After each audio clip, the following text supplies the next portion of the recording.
only I'd not fallen so easily. If only I'd not been so naive the first time I laid eyes on the man who would go down in legend for slaying the Minotaur. He'd promised to show me the world. He promised to show me love. But he never promised to break my heart, which, in the end, became the only promise he actually kept. But then there was another, the God that offered me salvation when I believed there was nothing left. How stupid I was. My fate was sealed the day I made my vow to love him through life and death, as from then on, death never came. My existence is now something that will outlive the world I walk upon, for loving a God comes with its own price, life eternal.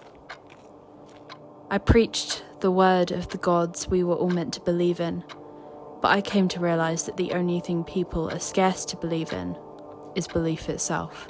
I speak to you now, the so-called righteous gods that have kept me here all this time. What was your purpose for condemning me to this life without an end? Was my suffering so great that even Hades wouldn't be able to support my restless spirit? No answer. I'm not surprised anymore.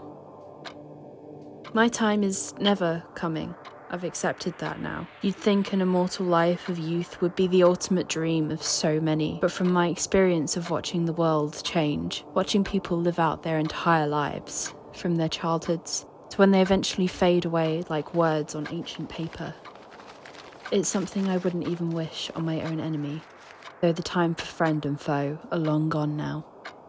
Now I simply read of Theseus's glorious victory over that Minotaur and watch as people forget that it was really I that gave him the power to do so. The sword so magnificent a weapon and the string so useful a tool that allowed him to do the impossible.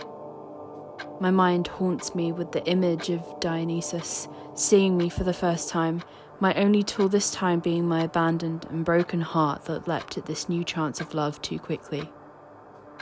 Apart from both their abilities to break me in unimaginable ways, they shared the ability to depart mortality. They lived. They died. They had a purpose to fulfill before leaving this world for the next.